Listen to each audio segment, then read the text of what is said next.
what is saving all this money for? You want to know what it's for? You want to know what shredding the government is for?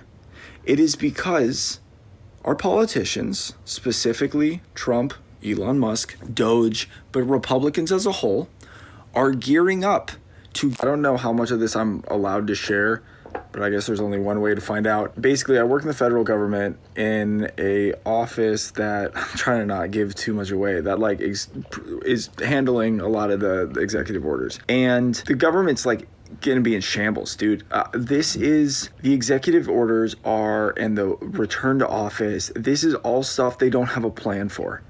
This is stuff written so poorly, just single-handedly, to thin out personnel and to disrupt the workforce. If everyone's trying to cheer on, like, for example, oh, DEI, oh, it's bad. No, it's not DEI, it's DEIA.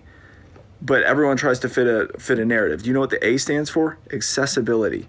Do you know what one of the repercussions of that executive order is? It is pulling down any document, any web page or anything with any of those 4 words on it. That's a part of it. It's not just like any sort of like external hiring path or anything like that. No. It's literally, if a form or document that is open to the public and stuff, or internal, like literal policy manuals, for example, has the words diversity or equity or inclusion or accessibility, those sections have to be pulled down, revised, and can only be put up after manual review and legal review. I'm not even joking. Do you know what has a lot of those words in it? Tax forms. Do you know what's happening in this season? Taxes, that's right. That's not even just that. The back to work stuff, it is single-handedly, not because of productivity. No. Productivity shot up when we had telework and remote work. It's actually dropping, and it's a problem. They don't have the physical space for the staff to return to the office. They are trying to force people and reassign people to different field offices. They don't have the space. There was no plan before these executive orders went into effect. I'm watching it. I'm dealing with it. Then on top of that, getting rid of remote work, getting rid of telework and everything like that, they are trying to have people resign so that they can get rid of government positions. And what is the end goal, you might ask? Because they're also firing all of the new hires. Not every single one yet. Anyone that got a job offer, they've already rescinded that. Today was the day that they referred probationary employees, which is like your first, depending on what position you have, it's either your first year in the position or 2 years if you're like an attorney, for an example.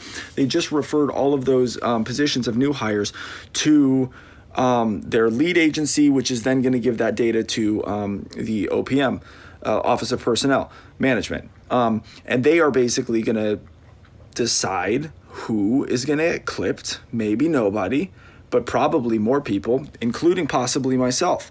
And what is all this for, you might ask? What is saving all this money for? You want to know what it's for? You want to know what shredding the government is for?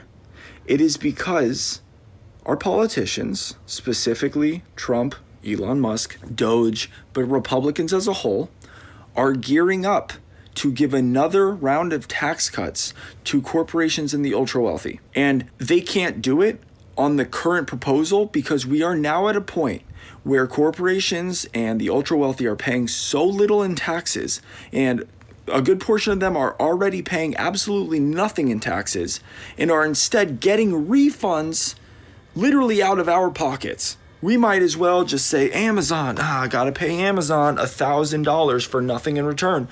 Literally, that is what's happening right now. It is so egregious that they are trying to not cut the Pentagon, not cut defense spending. They are cutting the literal fabric of our government and social services. Medicaid is on the block. Like, these programs, it's going to be felt throughout the country. It is. It doesn't matter if it's the TSA. We've already seen ridiculous lines. It's because people have been fired. Parks, literally the amount of government, it could be sanitary, like as in like trash collection and stuff. It can be as much as, the DMV. Aviation committees. Passports, USPS, and like all of these government things that you don't realize on the day-to-day, our government organizations, they are all going to be affected. This is going to not only directly impact people that work in the federal government, but everybody in the country. You think voting was bad before. Oh my God, dude.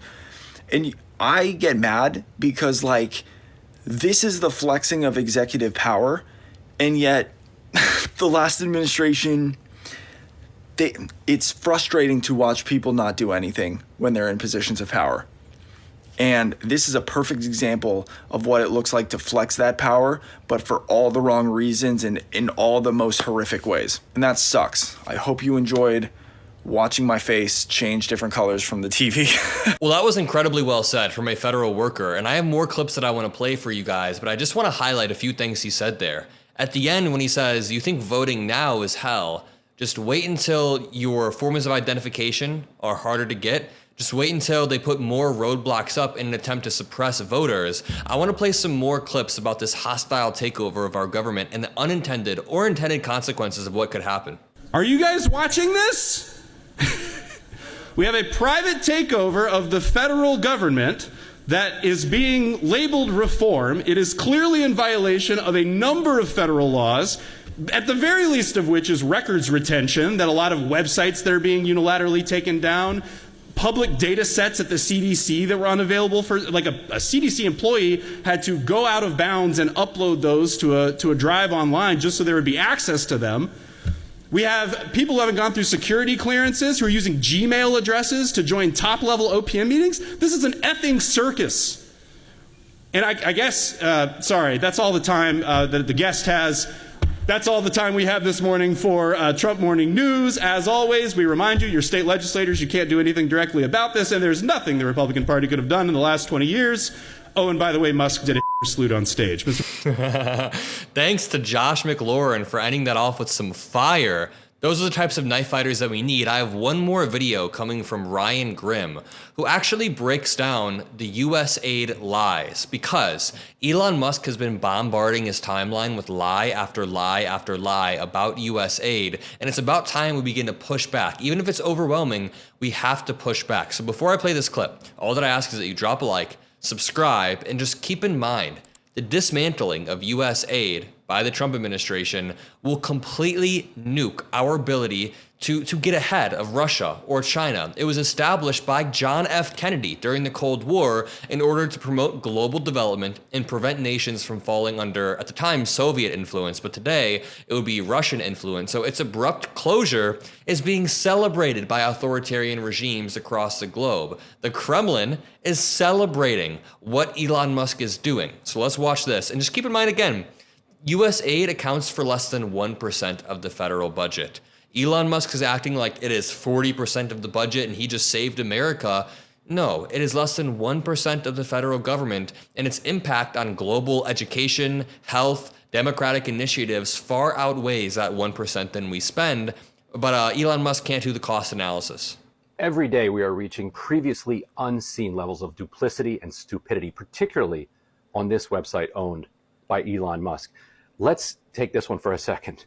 So now the MAGA populists think that they have uncovered a new scandal because they say that Politico is actually funded by USAID to the tune of $8.1 million. Now, if you look closer at the numbers that they've pulled out of this database, in fact, that $8.1 million, that's across the government. That's to lots of different subscriptions. It doesn't even have anything to do with USAID and Politico. But if you dig even deeper, what they found is that Politico, over several years, has gotten $44,000 from USAID for subscriptions. Now, Politico runs a product called Politico Pro, which can cost as much as $10,000 a year.